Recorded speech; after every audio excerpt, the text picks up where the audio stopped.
যে কর্মসূচি দিয়েছে, অবরোধ সারা দেশে অবরোধ, আমরা সেই সারা দেশের অবরোধের মধ্যে আমরা সিলেটে এই যে ছাত্র সমাজ আছি, আমরাও আজকে সেই অবরোধ কর্মসূচি পালন করছি। আপনারা জানেন যে আধিপত্যবাদ বিরোধী আন্দোলনে আমাদের ওসমান হাদি ভাই শহীদ হয়েছে। আজকে 14 দিন হয়ে যায় ভাইয়ের শুট হয়েছেন, কিন্তু আজ পর্যন্ত কোনো বিচার আমরা পাইনি। আমরা রাজপথে আছি ততক্ষণ সময় যতক্ষণ আমরা কোনো বিচার না নিয়ে আমরা এখান থেকে লড়তেছি না। আর একেবারে পরিষ্কার, সেটা হচ্ছে গতকাল রাতে ডিএমপি কমিশনের একটা বিবৃতি দিয়েছেন উপস্থিত হয়ে।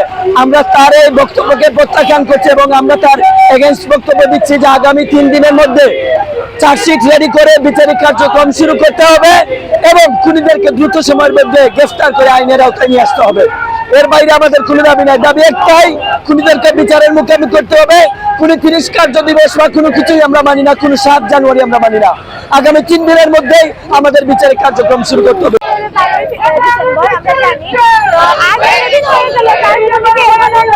আমাদের দাবি হচ্ছে হাদি ভাইয়ের ভূমিকে ধরে সে যেখানেই থাকুক বাংলাদেশে এনে তাকে সর্বোচ্চ ফাঁসি দিতে হবে। এটাই হচ্ছে আমাদের বর্তমানে দাবি, এটা নিয়ে আমরা অবরোধ করতে চাই। হাদি ভাইয়ের বিচার যদি না হয়, 1 সপ্তাহ হয়ে গেছে হাদি ভাইয়ের হত্যার এখনো কোনো বিচার আমরা পাচ্ছি না। এটা কেন? সরকারকে এটার জবাব দিতে হবে। আমরা হাদি ভাইয়ের বিচার না হওয়া পর্যন্ত আমরা রাস্তা ছাড়বো না।